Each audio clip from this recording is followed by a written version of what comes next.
नमस्कार विद्यार्थी मित्रांनो, कंबाईन मेंटर ऑफिशियलमध्ये आपल्या सर्वांचं मनपूर्वक स्वागत. येत्या 14 जूनला आपली कंबाईन ग्रुप बी ची पूर्व परीक्षा पार पडते. त्या परीक्षेच्या दृष्टिकोनातून तसेच काही प्रमाणात राज्यसेवेच्या दृष्टिकोनातून आपण चालू घडामोडी या विषयाचं वन स्टॉप रिव्हिजन करणार आहे. रिव्हिजन मध्ये कसं असेल लक्षात ठेवा. जर आत्ताची ग्रुप बी ची जी मेन्सची एक्झाम झाली त्यामध्ये जर बघितलं करंट विषयाच्या बाजूने तर 2022 चा प्रश्न होता, 24 चा होता, 25 चा होता आणि आता रिसेंट 26 चे प्रश्न होते. तर बघा आयोग खूप दूरपर्यंत विचारते, परंतु आपण 22 चं करंट किंवा 23 चं करंट करू शकत नाही. तर बघा आपण साधारणपणे किती, तर आपण साधारणपणे मागच्या 16 महिन्याचं करंट करणार आहे. 16 म्हणजे किती, तर बघा जानेवारी 2025 पासून ते एप्रिल 2026 पर्यंत अशा 2025 मधील टोटल 12 महिने आणि 2026 मधील 4 महिने असे टोटल आपण काय करणार आहे 16 महिन्यांचं करंट अफेअर्स कव्हर करणार आहे. तर बघा यामध्ये पहिली गोष्ट अशी की ज्या सीएमओच्या ॲपवरती ज्या नोट्स आहेत त्या नोट्स आधारितच आपण ही काय करणार आहेत लेक्चर घेणार आहेत.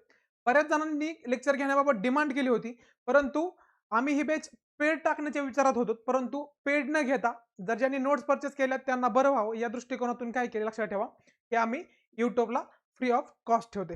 याच्या मागचं रिझन असं की ज्यांनी नोट्स घेतल्यात त्यांना पण पटपट बघता येईल आणि जे काही समजा गरीब होतकरू विद्यार्थी त्यांना पण हे काय करता येईल लेक्चर व्यवस्थितरित्या बघता येईल. तर नंबर एक पहिली गोष्ट म्हणजे जर तुमच्या समोर नोट्स असतील तर तुम्हाला हे व्यवस्थितरित्या बघून हायलाइट करता येईल. जे जे इम्पॉर्टंट की पॉईंट सांगतोय ते व्यवस्थितरित्या हायलाइट करा. नंबर 2 ज्या विद्यार्थ्यांची परिस्थिती आहे त्यांनी बिंदास नोट परचेस करा. ज्यांचे नसतील त्यांनी मित्राच्यात बघा. तसं काही नसेल तर एखाद्याने फक्त युट्यूबवर लेक्चर बघून काढा. पण जर नोट्स समोर असतील तर तुम्हाला ते अजून रिव्हिजनला किंवा हायलाइट करायला बरं पडून जाईल. ही गोष्ट इथं महत्वाची. नंतर नंबर 2 महत्वाची गोष्ट म्हणजे काय, तर बघा आपण कसं केलंय जानेवारी ते जून 2025 ह्या ज्या 6 महिन्यात थोडासा लो फोकस ठेवलाय. त्याच्यानंतर बघा जून पासून डिसेंबर 2025 हे ते पुढचे 6 महिने त्याच्यामध्ये आपण थोडा फोकस जास्त वाढवलाय. सर्वाधिक फोकस आपला कुठं असणार आहे, जे विद्यार्थी बऱ्याच विद्यार्थी मित्रांचं स्ट्रॉंग नाहीये, कारण मागच्या आताची जी 2025 ची ग्रुप बी प्रिलिम झाली फेब्रुवारीमध्ये तिला सगळ्या विद्यार्थ्यांनी काय केलं होतं की पहिल्या एक वर्षाचं म्हणजे साधारण 2025 सगळं करंट व्यवस्थित केलं होतं, परंतु प्रॉब्लेम आहे ह्या जानेवारीपासून एप्रिल पर्यंतच्या 4 महिन्यांचा. तर ह्याच्यामध्ये आपण सगळ्यात जास्त फोकस ठेवतात. नंबर 1 तुमच्याकडे नोट्स असतील तर त्या पुढे ठेवा. नंबर 2 मी तुम्हाला जे 16 महिन्याचा क्रायटेरिया आहे तो सांगितलाय. नंबर 3 हे लेक्चर घेताना मी कसे घेणार आहे ते सांगतो. हे लेक्चर घेताना मी क्रोनॉलॉजीनुसार घेणार आहे. जानेवारी 2025, फेब्रुवारी, मार्च, एप्रिल, मे, जून असे. तर थेट कुठपर्यंत एप्रिल 2026 पर्यंत असे टोटल किती आपले 16 लेक्चर असतील. प्रत्येकाने काय करायचं लेक्चर तुमच्या पद्धतीने. तुम्हाला जर स्पीड हे सुटेबल होत असेल तर या स्पीडने, जर तुम्हाला वाटत असेल तर मला जास्त स्पीड वाढवून बघायचे तर जास्त स्पीडने तुम्ही तुमच्या पद्धतीने तुम्हाला जसं सुटेबल आहे तसं एक्झामच्या दृष्टिकोनातून आपण तुमचं स्पीड कमी जास्त तुम्ही करू शकता. ठीक आहे. ज्यांना वाटतं स्लो पाहिजे त्यांनी स्लो मध्ये बघा, ज्यांना वाटते फास्ट मध्ये पाहिजे त्यांनी फास्ट मध्ये करा. पण आपण टू द पॉइंट जे परीक्षेसाठी महत्वाचे मुद्दे मी तर सांगतो ह्यातले बऱ्याच प्रमाणात आपल्याला काय क्वेश्चन कव्हर होणार आहेत पेपरचे. तर तुम्ही काय करायचं व्यवस्थित लेक्चर बघायचे. तर बघा आता जास्त काही न वेगळा होता मी सुरुवातीला सुरू करतोय आपलं कधीच, तर लक्षात ठेवा जानेवारी 2025 काय करतोय करंट अफेअर्स सुरू करतोय. तर बघा हे लेक्चर करताना नोट्स असतील तर उत्तमच, नसतील तर व्यवस्थित ऐकून घ्या स्पीडमध्ये. तुम्हाला जर वाटलं की मी रनिंग नोट्स काढू शकतो तर बिंदास काढा, काही प्रॉब्लेम नाही.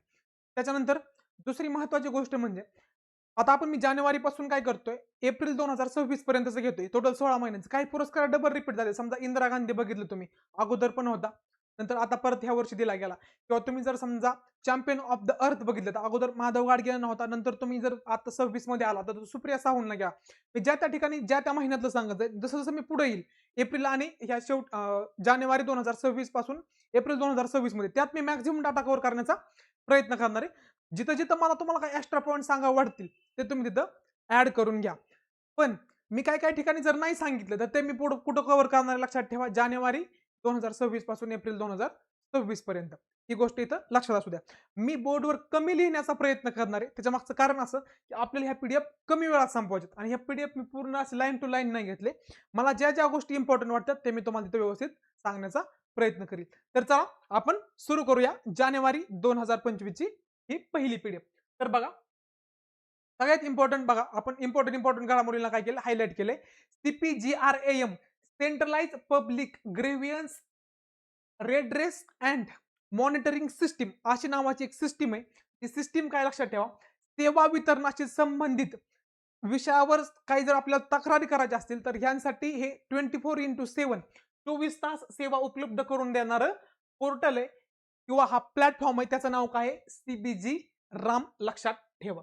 त्याच्यानंतर बघा पुढचा महत्वाचा मुद्दा सगळ्यात बघा अलाहाबाद उच्च न्यायालयाचे जे न्यायमूर्ती त्यांच्या विरोधात काय आणला होता, महाभियोग आणला होता. कुठल्या, अलाहाबादच्या. त्यामुळे ही गोष्ट इथं चर्चेत आहे. लक्षात ठेवा आपण सुप्रीम कोर्टच्या जर न्यायमूर्तींवर महाभियोग लावायचं म्हणलं तर आर्टिकल 124(4) नुसार लावतो. लक्षात ठेवा.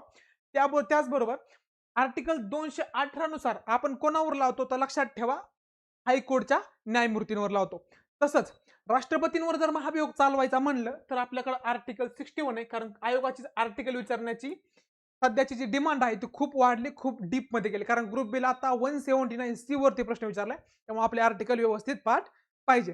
तर बघा लक्षात ठेवा आतापर्यंत भारतातील एकाही न्यायाधीशाला महाभियोग चालून पदावरून दूर केलं नाही. ही गोष्ट इथं इम्पॉर्टंट महत्वाची. त्याच्यानंतर बघा पुढची इम्पॉर्टंट गोष्ट हेमंत सोरेन. तर लक्षात ठेवा हेमंत सोरेन हे झारखंडचे चौथ्यांदा मुख्यमंत्री झालेत. लक्षात ठेवा कितव्यांदा, चौथ्यांदा लक्षात झालं. ते कुठल्या पक्षाचे लक्षात ठेवा, ते झारखंड मुक्ती मोर्चाचे आहेत. लक्षात ठेवा त्यांचे वडील जे होते त्यांचं नाव होतं शिबू सोरेन. लक्षात ठेवा शिबू सोरेन नंतर त्यांचे पुत्र हेमंत सोरेन झारखंडचे चौथ्यांदा मुख्यमंत्री झालेत. आणि त्यांच्या पक्षाचं चिन्ह लक्षात ठेवा धनुष्यबाण नाही, धनुष्यबाण शिवसेनेचा आहे आणि धनुष्य म्हणलं की कोणाचा झाला, झारखंड मुक्ती मोर्चाचा. ओके. त्यानंतर लक्षात ठेवा बरहित मतदारसंघातून ते काय आले होते, निवडून आले होते. ही गोष्ट इथं इम्पॉर्टंट. त्यानंतर बघा आपण पुढचं बघूया इम्पॉर्टंट.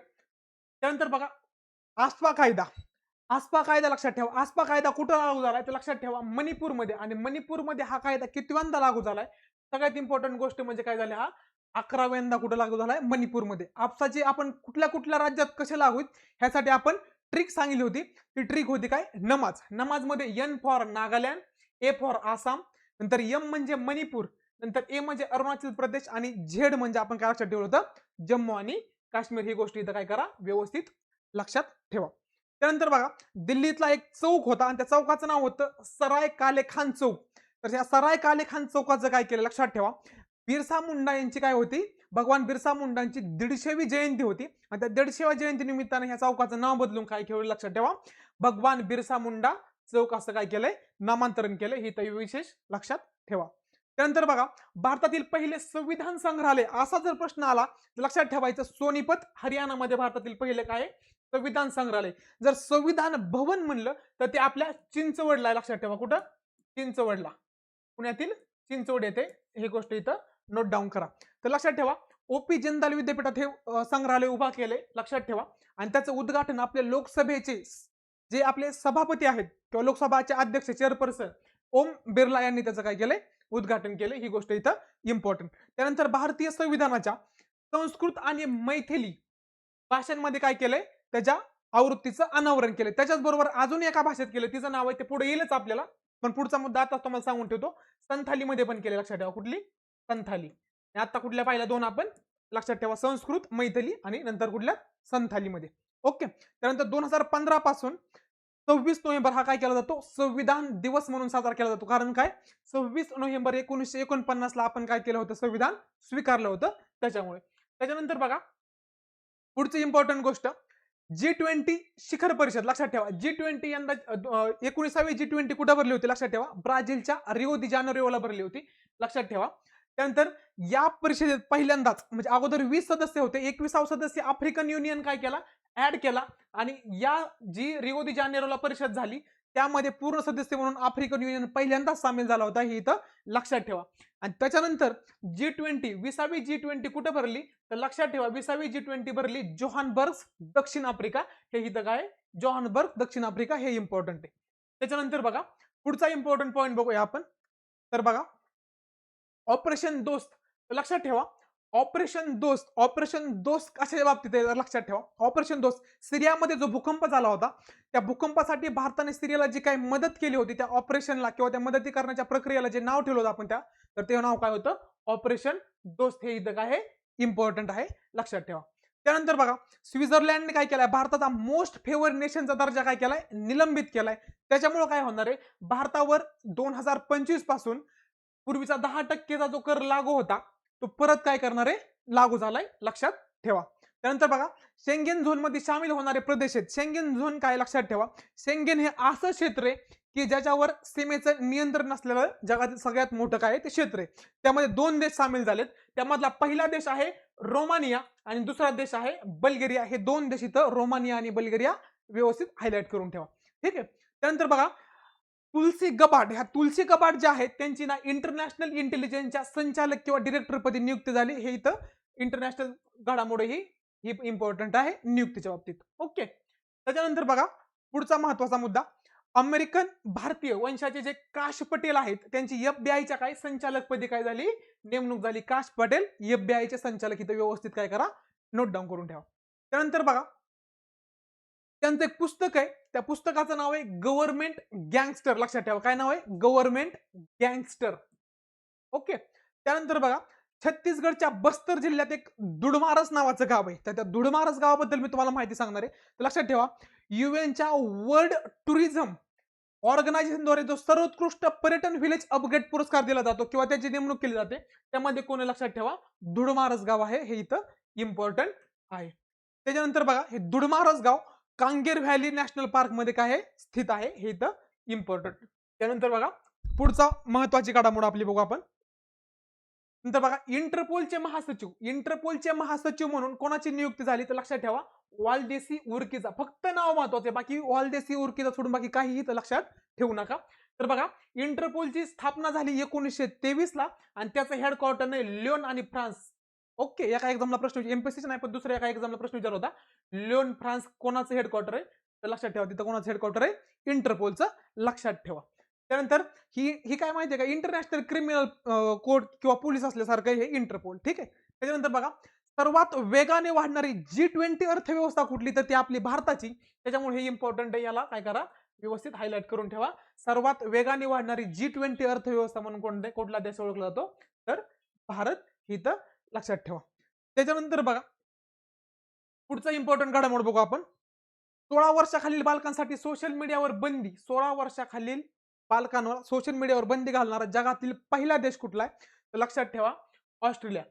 त्याच्यानंतर हिथं जर 15 वर्षाखालील आलं तर लक्षात ठेवा, किती? 15 वर्षाखालील जर आलं तर काय लिहायचं उत्तर? तर लक्षात, 15 वर्षाखालील म्हणलं तर म्हणायचं कोण? डेन्मार्क. लक्षात ठेवा. मग त्याच्यानंतर फ्रान्सने केले. फ्रान्स काय? पहिली युरोपियन कंट्री की ज्यांनी 16 वर्षाखालील बालकांना काय केलंय? सोशल मीडियात बंदी घातली. जर भारताच्या बाबतीत विचारलं, भारतात सोशल मीडिया 16 वर्षाखालील मुलांना किंवा बालकांना सोशल मीडियावर बंदी घालणारं भारतातील पहिलं राज्य कुठलं? तर आपलं उत्तर काय यायला पाहिजे? लक्षात ठेवा, कर्नाटक. हे तिथं नोट डाऊन करून ठेवा. त्यानंतर लक्षात ठेवा, गोवा आणि आंध्र प्रदेश पण असा कायदा करायचा विचारात आहेत. असं गोव्याच्या आयटी मंत्र्यांनी आता मध्ये स्टेटमेंट दिलं की आम्ही पण लहान मुलांसाठी असा काही कायदा आणता येईल का, त्याबाबत प्रयत्नशील आहोत, असं त्यांनी सांगितलं. त्यानंतर बघा, नामिबियाच्या पहिल्या महिला राष्ट्राध्यक्ष, जर अशा पहिल्या महिला राष्ट्राध्यक्ष झाला तर आयोगाचा त्याकडे प्रश्न विचारण्याचा कल असतो. तर लक्षात ठेवा, नामिबियाच्या पहिल्या महिला राष्ट्राध्यक्ष त्यांचं नाव आहे नेतुंबो नंदी नदैतवाह. हे इथे इम्पॉर्टंट गोष्ट लक्षात ठेवा. त्यानंतर बघा, पुढची गोष्ट, जागतिक आयुर्वेद कॉन्फरन्स कुठे भरली? तर डेहराडून, उत्तराखंड मधील काय? डेहराडूनला काय भरली? ही परिषद भरली. इथे व्यवस्थित काय करा? हायलाइट करून ठेवा. आणि त्याची संकल्पना, थीम, आयोगाचा थीम विचारण्याकडे कल आहे, तर त्याची थीम लक्षात ठेवा काय? Digital health and Ayurveda perspective. Okay. त्याच्यानंतर बघा, पुढची इम्पॉर्टंट घडामोड, महत्वाचे मुद्दे जे काय वन लाइनर फॅक्ट आहेत ते मी तुम्हाला सांगतो. तर बघा, महाराष्ट्रातील पहिले सोलार गाव कुठे? तर लक्षात ठेवा, आपल्या कोकणातील रत्नागिरीमधील कशेळी. हे काय? लक्षात ठेवा, महाराष्ट्रातील पहिलं सोलार गाव आहे. जर भारतातील पहिलं सोलार गाव विचारलं तर उत्तर द्यायचं काय? मोढेरा. लक्षात ठेवा, काय? मोढेरा. त्याच्यानंतर सीमेवरील पहिलं सोलार गाव विचारलं तर त्याचं उत्तर काय लिहायचं? मासाली. लक्षात ठेवा, मासाली. आणि मासाली कुठे? हे लक्षात ठेवा, मासाली गुजरातमध्ये. लक्षात ठेवा, गुजरात मधून जे आपली भारत पाकिस्तान सीमा आहे त्यापासून 40 किलोमीटर अंतरावर असलेलं हे मासाली गाव आहे. यामध्ये जवळपास 199 प्लस घरावर सगळे काय? सोलार पॅनल आहेत आणि त्यामुळे त्या गावामध्ये काय आहे 24 hours वीज असते आणि ती काय आहे कशी सोलार आहे ही इथं गोष्ट लक्षात ठेवा. त्याच्यानंतर बघा पुढची महत्वाची गोष्ट म्हणजे बघा प्रवासात वायफाय सुविधा उपलब्ध करून देणारी उपलब्ध करून देणारी विमान कंपनी कुठली तर लक्षात ठेवा कुणी करून दिले हे सगळं एअर इंडियाने अशी सुविधा काय केली उपलब्ध करून दिली लक्षात ठेवा एअर इंडियाने काय केली वायफाय सुविधा उपलब्ध करून दिली. त्यानंतर महाराष्ट्रातील पहिले ड्रोन निर्मितीचे समूह केंद्र कुठे तर ते आहे छत्तीसगडला आहे कुठं सॉरी छत्रपती संभाजीनगरला कुठं छत्रपती संभाजीनगरला. त्यानंतर बघा पहिला हायड्रोजनवर चालणारा ट्रक तर पहिला हायड्रोजनवर चालणारा ट्रक कोणाचा लक्षात ठेवा टाटा मोटर्सचे ट्रक आणलाय आणि त्याचं नाव आहे काय पॉइमा लक्षात ठेवा. ओके त्यानंतर भारतातील पहिले AI विद्यापीठ कुठे आहे तर पनवेल रायगड आलं तरी बरोबर करायचं किंवा कर्जत रायगड आलं तरी पण बरोबर करायचं. ओके त्यानंतर बघा गुन्हे सिद्धतेकरता मोबाईल फॉरेन्सिक व्हॅन सुरू करणार भारतातील पहिलं राज्य कोणतं असेल तर ते आपलं राज्य महाराष्ट्र हे व्यवस्थित काय करा लक्षात ठेवा. त्यानंतर भारताचा पहिला समूह उपग्रह प्रक्षेपित करणारी कुणी केलाय पहिला समूह प्रक्षेपित तर लक्षात ठेवा पिक्सेलने केलाय कुणी पिक्सेलने. त्यानंतर भारतातील पहिले खासगी सेमीकंडक्टर उत्पादन केंद्र कुठे तर लक्षात ठेवा खासगी सेमीकंडक्टर उत्पादन केंद्र कुठे तर आंध्र प्रदेशमध्ये आहे हे इथं इम्पॉर्टंट आहे. त्यानंतर बघा भारताच्या पहिल्या स्वदेशी मायक्रो मिसाईल प्रणालीचे नाव काय लक्षात ठेवा त्याचं नाव आहे भार्गव शास्त्र स्वदेशी काय लक्षात ठेवा ही अँटी ड्रोन मिसाईल प्रणाली तिचं नाव काय भार्गव शास्त्र ही काय करा इम्पॉर्टंट हायलाइट करून ठेवा. ओके त्याच्यानंतर बघा विमा सखी योजना सुरू करणारं पहिलं राज्य कुठलं आहे तर त्या राज्याचं नाव काय आहे गोवा हे इथं तुम्ही लक्षात ठेवलं पाहिजे. त्यानंतर बघा पहिले सेंद्रिय मत्स्यपालन क्लस्टर तर बघा सेंद्रिय शेतीच्या बाबतीत एक प्रश्न आला होता तेव्हा पण आयोगाचं उत्तर सिक्कीम होतं तर इथं प्रश्न जनरेट होऊ शकतो. तर काय लक्षात ठेवा पहिलं सेंद्रिय मत्स्यपालन क्लस्टर सुरू करणारं राज्य कुठलंय लक्षात ठेवा कोणतंय सिक्कीम. ओके त्यानंतर बघा जगातील पहिले ऊर्जा साक्षर शहर बनवण्यासाठी प्रयत्न करणारी मनपा तर कुठली मनपा लक्षात ठेवा इंदोर. ओके त्यानंतर बघा महाराष्ट्र जल पर्यटन प्रकल्प सुरू करण्यात आलेली नदी महाराष्ट्रातील वैनगंगा नदीमध्ये काय केलंय जल पर्यटन सुरू करण्यात आलं हे इथं इम्पॉर्टंट. ठीक आहे ह्या काय पहिल्या वहिल्या घडामोडी किंवा इम्पॉर्टंट घडामोडी व्यवस्थित पाठच असल्या पाहिजेत. चला त्यानंतर आपण जाऊ पुढच्या घडामोडींकडे. तर बघा पुढच्या घडामोडी काय लक्षात ठेवा राज्यात पशुगणना झाली होती 21वी पशुगणना होती आणि ह्या पशुगणनेवर आयोगाने एक प्रश्न विचारला होता तर लक्षात ठेवा 21वी पशुगणना तर महाराष्ट्र पशुगणनेत देशात कितव्या क्रमांकाला होता तर लक्षात ठेवा 7व्या क्रमांक होता आणि ह्याचा आयोगाने काय केलाय प्रश्न विचारलाय. त्याच्यानंतर लक्षात ठेवा कुक्कुट पालनात कितव्या क्रमांकाला आहे तर कुक्कुट पालनात आपण किती 5व्या नंबरला आहे हे लक्षात ठेवा. आणि दर 5 वर्षांनी अशी काय केली जाते पशुगणना केली जाते आणि ही पशुगणना 1919 पासून काय केली करायला सुरुवात केली आहे. त्यानंतर बघा माता बाल आरोग्याच्या वात्सल्य योजनेस काय भेटलाय स्कॉच पुरस्कार भेटलाय हे इथं व्यवस्थित लक्षात ठेवा.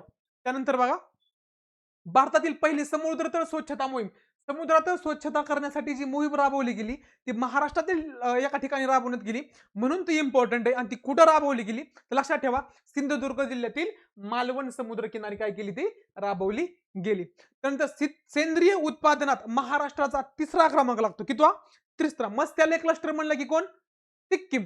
त्यानंतर जर सेंद्रिय उत्पादनात जर विचारलं तर महाराष्ट्र 3रा पहिल्या क्रमांकाला आहे कर्नाटक त्यानंतर 2ऱ्या क्रमांकाला गुजरात आणि 3ऱ्या क्रमांकाला कोण आहे आपलं महाराष्ट्र ही गोष्ट इथं काय करा लक्षात ठेवा.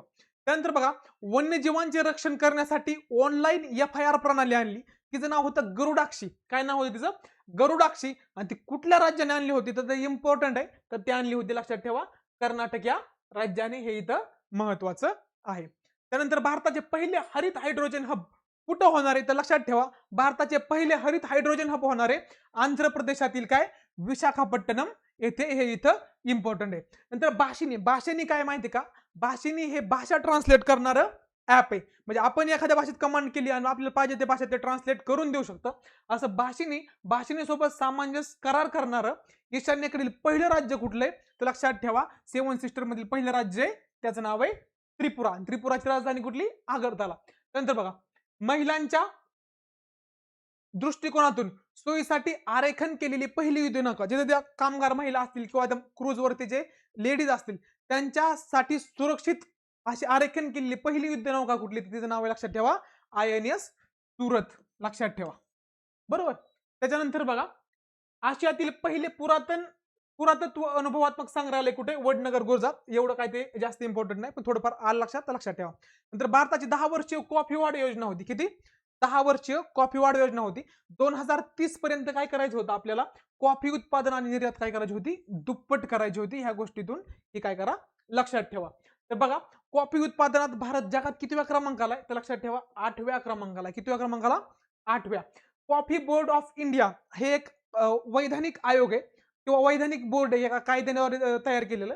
लक्षात ठेवा, त्याची स्थापना केली होती 1942 ला आणि त्याचं जे मुख्यालय आहे ते आहे बेंगलुरूला, कर्नाटकमध्ये. हे व्यवस्थित काय करा? लक्षात ठेवा. त्यानंतर बघा पुढचं इम्पॉर्टंट. आता बघा जे आपला अहवाल आला होता मूलभूत पशुसंवर्धनाच्या बाबतीत, तर लक्षात ठेवा दुग्ध उत्पादनात भारत हा काय सगळ्यांना लक्षात ठेवा जगात पहिल्या क्रमांकाला आहे. लक्षात ठेवा भारत जगात पहिल्या क्रमांकात दूध उत्पादनात असून पण आपल्याला काय होतं? दुधाची कमतरता जाणवते. त्यानंतर जर राज्यवाईक रँकिंग बघितलं तर सगळ्यात जास्त दुग्ध उत्पादन कोण करतं इंडियात? तर 1 नंबरला करतं यूपी, 2 नंबरला करतं राजस्थान आणि 3 नंबरला कोण?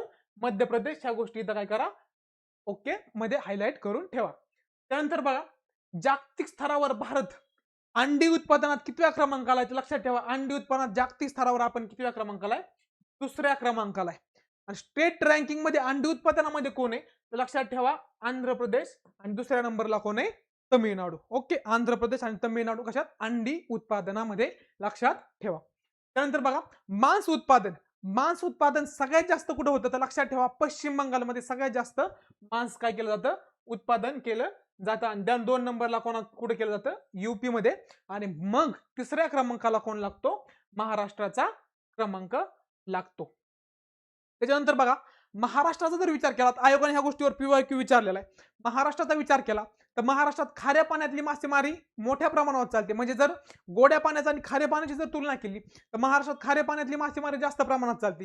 पण याच्यात उलट अगदी भारताचा जर भारतात विचार केला तर भारतात सागरी पाण्यातली मासेमारी कमी प्रमाणात आणि गोड्या पाण्यातली मासेमारी जास्त प्रमाणात चालते. हे इथं काय आहे? महत्वाचं आहे, ते लक्षात ठेवा. त्यानंतर लोकर उत्पादनात बघा लोकर उत्पादनात राजस्थानमध्ये जास्त मेंढ्या आहेत, त्याच्यामुळे राजस्थान काय आहे? लोकर उत्पादनात 1 नंबरला. आणि 2 नंबरला जम्मू काश्मीरमध्ये पण बरेच मेंढपाळ आढळतात, त्यामुळे लोकर उत्पादनात 1 नंबरला राजस्थान लक्षात ठेवा, 2 नंबरला जम्मू काश्मीर लक्षात ठेवा. त्यानंतर बघा पशुधनमध्ये आपली 24.32 वरून 30.38% पर्यंत म्हणजे जवळपास किती? 6% काय झाली? वाढ झाली. इथं इम्पॉर्टंट आहे. ओके. त्यानंतर बघा ह्या जो अहवाल आला आपला तो 21वी पशुगणना होती. ते दर 5 वर्षांनी केली जाते आणि लक्षात ठेवा महाराष्ट्र 7व्या क्रमांकाला होता हा आयोगाचा PYQ. त्यानंतर बघा भारतात रस्ते अपघातात वाढ झाली. लक्षात ठेवा तर भारतात सर्वाधिक रस्ते अपघात कुठे होतात? तर लक्षात ठेवा सर्वाधिक रस्ते अपघात कुठे होतात? तर उत्तर प्रदेशमध्ये काय होतात? सर्वाधिक रस्ते अपघात होतात. तर बघा भारतामध्ये जगातील जागतिक स्तरावर सर्वाधिक रस्ते अपघातात मृत्यूची नोंद कुठे आहे? इंडियामध्ये. हे इथे इम्पॉर्टंट. नंतर मजबूत बँकिंग प्रणालीसाठी RBI ने काय केलंय? समजा एक मॉडेल आणले आणि त्या मॉडेलचं नाव काय सांगतो तुम्हाला मी? मूल हंटर AI. लक्षात ठेवा मूल हंटर AI हे RBIचं मजबूत बँकिंग प्रणालीचं काय मॉडेल आहे. ओके. नंतर बघा स्मॉल फायनान्स बँकेला UPI आधारित कर्ज देण्यास काय केली? RBI ने परवानगी दिली. हे इथे फक्त एवढं लक्षात ठेवा. नंतर RBI स्मॉल फायनान्स बँकेच्या स्थापनेसाठी कुठली समिती होती? इकॉनॉमिक दृष्ट्या. लक्षात ठेवा नचिकेत मोर समिती. त्यानंतर त्याच्यावर फायनल नियंत्रण कोणाचं असतं? RBIचं असतं. स्थापनेसाठी किमान भांडवल किती पाहिजे? 200 कोटी रुपये पाहिजे. आणि लक्षात ठेवा त्यांना क्रेडिट किती करू शकतात किंवा त्यांचा जो 75% हिस्सा त्यांनी कृषी आणि MSME साठी कर्ज म्हणून त्यांना द्यावाच लागणार आहे. हे कंपल्सरी आहे. इथं लक्षात ठेवा. त्यानंतर बघा RBIचे 26वे गव्हर्नर कोण आहेत? तर लक्षात ठेवा 25वे गव्हर्नर होते शक्तिकांत दास आणि आता 26वे गव्हर्नर कोण झाले? तर लक्षात ठेवा संजय मल्होत्रा. इम्पॉर्टंट लक्षात ठेवा. त्यानंतर आता बघा संजय मल्होत्रा काय आहेत? 26वे गव्हर्नर आहेत RBIच्या. नंतर आपला प्रॉब्लेम कुठे होऊ शकतो? संजय मूर्ती आणि संजय मल्होत्रा मध्ये प्रॉब्लेम होतो. लक्षात ठेवा मल्होत्रा काय आहेत? RBIचे 26वे गव्हर्नर. आणि ते लक्षात ठेवा ते राजस्थान कॅडरचे अधिकारी होते. IIT कानपूर मधून त्यांचं काय झाले? शिक्षण झाले आणि ते कम्प्युटर सायन्स मध्ये त्यांनी काय घेतली? पदवी घेतली. लक्षात ठेवा. आणि गव्हर्नर होण्या अगोदर ते वित्त मंत्रालयात महसूल सचिव होते. हे इम्पॉर्टंट. त्यानंतर बघा पुढची महत्वाची घडामोड प्रसार भारतीचा एक OTT प्लॅटफॉर्म आहे आणि त्याचं नाव काय आहे? तर लक्षात ठेवा त्याचं नाव आहे वेव्ज. काय नाव आहे त्याचं? वेव्ज. हे इथं इम्पॉर्टंट. त्यानंतर बघा भारताचे पहिले गुगल सुरक्षा अभियांत्रिकी केंद्र कुठे, तर लक्षात ठेवा गुगल सुरक्षा अभियांत्रिकी केंद्र तर कुठे, तर लक्षात ठेवा तेलंगणातील हैदराबाद येथे ते काय आहे, केंद्र आहे. इथं व्यवस्थित लक्षात ठेवा. त्यानंतर बघा पुढच्या आपण घडामोडी बघूया. भारतातील पहिले ग्रीन हायड्रोजन इंधन भरण्याचे स्टेशन बघा, ग्रीन हायड्रोजन इंधन भरण्याचं स्टेशन कुठे विकसित केले, तर लक्षात ठेवा लडाख मधील लेह जिल्ह्यात काय केले, ते विकसित केले. हे इथं इम्पॉर्टंट. आता जर आपण बघितलं सायबर क्राईम बघितला, तर सायबर क्राईम सध्या वाढत चाललाय. त्यामुळे सायबर क्राईम मध्ये कुठले स्टेट अव्वल आहेत, तर लक्षात ठेवा ती काय अभिमानाची बाब नाही, चुकीची गोष्ट आहे. तर बघा सायबर क्राईम मध्ये सगळ्यात जास्त सायबर क्राईम कुठे होतात, तर लक्षात ठेवा तेलंगणामध्ये होतात. दुसरा क्रमांकाचा कुठे, लक्षात ठेवा कर्नाटकामध्ये होतात. आणि 3 नंबरला महाराष्ट्र. त्याची ट्रिक काय लक्षात ठेवा, TKM लक्षात ठेवा, फक्त TKM. ओके, तमिळनाडू, कर्नाटका आणि महाराष्ट्र. त्याच्यानंतर बघा पुढची इम्पॉर्टंट घडामोड, भारतातील पहिली उबर शिकार सेवा. लक्षात ठेवा जसं आपल्या पुण्यामध्ये ओला उबेर आहे, तसंच श्रीनगर जम्मू काश्मीरमध्ये श्रीनगर जवळ जे दाल सरोवर आहे, त्या दाल सरोवरामध्ये बोटिंग प्रसिद्ध आहे. आणि त्या बोटिंग मध्ये आपण जसं इथून टॅक्सी ओला उबेरवरून बुक करू, तिथं पण आपण उबरवरून काय करू शकतो, बोट बुक करू शकतो. आणि ती पहिली उबर शिकारा सेवा कुठं त्यांनी सुरू केली, श्रीनगर मधील दाल सरोवरात. हे इथं इम्पॉर्टंट आहे. त्यानंतर बघा लक्षात ठेवा पुढचं, जैवविविधतेची नोंद करणारं पहिलं राज्य कुठलं आहे, तर जैवविविधतेची नोंद करणारं पहिलं राज्य आहे केरळ. इम्पॉर्टंट, पर्यावरणादृष्ट्या पण इम्पॉर्टंट आणि वेल लाईनर आपल्या आयोगाच्या दृष्टिकोनातून पण इम्पॉर्टंट. नंतर ट्रॅफिक, जे रस्त्यावरचं आपलं ट्रॅफिक आहे त्या ट्रॅफिकचं ऑडिट करणारं भारतातील पहिलं राज्य. आता आपण म्हणतो कोणलं असेल कुठलं असेल, पण हे राज्य वाटत नाही आपल्याला करू शकत असेल, पण त्या राज्याने केलंय. तर कोणत्या राज्याने केलं, लक्षात ठेवा बिहारने ट्रॅफिकचं ऑडिट केलंय. अजून एक गोष्ट केली बिहारने, इथेनॉल प्रोत्साहन धोरण लागू करणारं पहिलं राज्य. पेट्रोलमध्ये आपण इथेनॉल मिक्स येते बरोबर, तर इथेनॉल प्रोत्साहन धोरण लागू करणारं पहिलं राज्य कुठलं, तर लगेच उत्तर क्लिक करून द्यायचं बिहार. डन. चला पुढे. त्यानंतर बघा 2 अपत्य धोरण मागे घेणारं राज्य. लक्षात ठेवा काय केलं होतं, आपण लोकसंख्या धोरणातून हम दो हमारे दोनचा एक नारा दिला होता. तर बघा काय झालं, उत्तरेकडील राज्यांमध्ये लोकसंख्या भरपूर प्रमाणात वाढत चालली आणि दक्षिणेकडे त्या तुलनेत खूप कमी प्रमाणात राहिली. मग दक्षिणेकडच्या राज्यांना केंद्राचा निधी खूप कमी भेटू लागला आणि उत्तरेकडला जास्त भेटू लागला. पण उलट होतं, टॅक्स दक्षिणेकडून जास्त गोळा होऊ लागला. मग त्यावेळी दक्षिणेकडल्या त्यांच्या लक्षात आलं की आपली लोकसंख्या कुठंतरी कमी पडते, म्हणून त्यांनी काय केलं, ते 2 अपत्य धोरण मागे घ्यायला ठरवलं. लक्षात ठेवा त्यांनी काय केलं, 3 अपत्य झाल्यावर 30,000 आणि 4 अपत्य झाल्यावर 40,000 काय देणार, ते प्रोत्साहनात्मक पैसे देणार आहेत. लक्षात ठेवा तर 2 अपत्य धोरण मागे घेणारं भारतातलं पहिलं राज्य कुठलंय, तर राज्याचं नाव लक्षात ठेवा आंध्र प्रदेश. कुठलं, आंध्र प्रदेश. 92 मध्ये पंचायत स्तरावर 2 अपत्य धोरण स्वीकारणारं पहिलं राज्य राजस्थान होतं आणि महाराष्ट्राने 2003 ला काय केला होता, त्याचा स्वीकार केला होता. हे इथं इम्पॉर्टंट आहे, लक्षात ठेवा. त्यानंतर बघा पुढचा महत्वाचा, बालविवाह मुक्त भारत अभियान. तर बालविवाह मुक्त भारत अभियान महिला व बालविकास मंत्रालयाने राबवले. लक्षात ठेवा तर भारतातील पहिला बालविवाह मुक्त जिल्हा जर विचारला कुठला, तर लक्षात ठेवा बालोद आहे. कुठला, बालोद. आणि हा बालोद कुठे येतं, लक्षात ठेवा बालोद आहे छत्तीसगड मध्ये. कुठे, छत्तीसगड मध्ये. हे इम्पॉर्टंट आहे. त्यानंतर बघा बालविवाह प्रतिबंधक कायदा कधीचा आहे, तर लक्षात ठेवा 2006चा आहे. आणि याच्या अंतर्गत काय केलं होतं, पुरुषांसाठी लग्नाचं वय 21 वर्ष आणि महिलांसाठी लग्नाचं वय किती, 18 वर्ष काय केलं होतं, कंपल्सरी केलं होतं. त्यानंतर बघा कायदा झाला 2000चा. त्यानंतर आयोगाने विचारला होता प्रश्न राज्यसेवेला मागच्या वर्षी की पॉस्को ऍक्ट कधीचा आहे, तर लक्षात ठेवा पॉस्को ऍक्ट आहे 14 नोव्हेंबर 2012चा. हे इथं इम्पॉर्टंट आहे. त्यानंतर बघा पुढचा प्रश्न बघा, स्कॅन पोर्टल. बघा मी आयोगाला आपले ज्यावेळेस टेस्ट सिरीज घेतली होती त्या टेस्ट सिरीज मध्ये पोर्टल विचारलं होतं, तेव्हा मी स्कॅन पोर्टलचा एक पर्याय टाकला होता. लक्षात ठेवा आपली जी पीडीएस प्रणाली आहे, सार्वजनिक वितरण प्रणाली, त्या सार्वजनिक वितरण प्रणालीत सुधारणा कशी करता येईल, ते व्यवस्थित त्या लोकांपर्यंत कसं पोहोचेल, किंवा आपला कुठं काय तोटा होता, हे सगळं शोधून काढून पीडीएस मध्ये सुधारणा करण्यासाठी कुठली आणली, स्कॅन पोर्टल आणलं. आणि स्कॅन पोर्टलचा काय फुल फॉर्म लक्षात ठेवा, subsidy claim application for NFSA. Okay. त्यानंतर क्यूएची वर्ल्ड युनिव्हर्सिटी रँकिंग आली. लक्षात ठेवा त्यामध्ये IIT दिल्ली प्रथम क्रमांकाला आहे. बस एवढंच करा, हे पेक्षा जास्त काय करू नका. ठीक आहे. त्यानंतर बघा पुढे जाऊ आपण, नई चेतना. नई चेतना ही एक योजना आहे. तर नई चेतना योजना कशासाठी, लक्षात ठेवा चेतना एका मुलीचं नाव असं लक्षात ठेवा. आणि महिलांवरील हिंसाचार निर्मूलनासाठी हे काय आणली होती, नई चेतना. म्हणजे काय, मुलींना जे हिंसाचार होत आहेत ते हिंसाचार निर्मूलन करायचं आणि त्यांच्या चेहऱ्यावर चेतना आणायची, म्हणून काय ते योजनेचं नाव आहे नई चेतना. आणि कशावर कशासाठी लक्षात ठेवा, महिलांवरील हिंसाचार निर्मूलनासाठी आहे, इथे व्यवस्थितपणे लक्षात ठेवा. नंतर बघा, हॉर्नबिल महोत्सवाला 25 वर्ष पूर्ण झाले. हॉर्नबिल कुठला महोत्सव आहे लक्षात ठेवा, नागालँडचा हॉर्नबिल महोत्सव आहे, हा लक्षात ठेवा. तो महोत्सव लक्षात ठेवा. जपान आणि वेल्सच्या भागीदारीनुसार काय केले, त्या महोत्सवासाठी त्यांनी पार्टनरशिप केली होती. आणि नागालँडला सणांची भूमी म्हणलं जातं, तर हॉर्नबिलला काय उत्सवांचा उत्सव असं काय केलं जातं, संबोधलं जातं, हे इथं इम्पॉर्टंट. त्यानंतर बघा पुढचं महत्वाचं, सिकल सेल जे आपल्यामध्ये आरबीसी असतात, आरबीसी कमी पडले आपल्याला अॅनिमिया होतो. मग सिकल सेलच्या निर्मूलनासाठी भारताची वचनबद्धता कितीपर्यंत आहे, 2047 पर्यंत, ही इथं व्यवस्थित काय करा, लक्षात ठेवा. ठीक आहे. त्यानंतर बघा पुढे जाऊ आपण.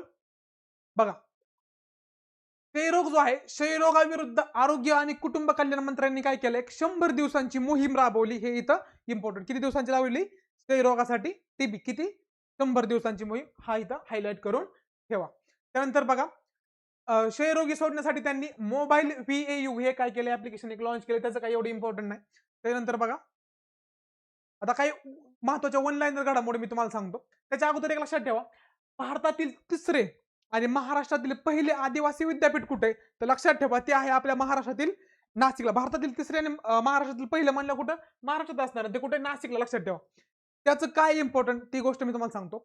एससी म्हणजे एसटी नाही, एसटी शेड्यूल ट्राईब आदिवासी जमातींच्या विद्यार्थ्यांसाठी तिथे किती, 80% आरक्षण आहे. किती, 80%.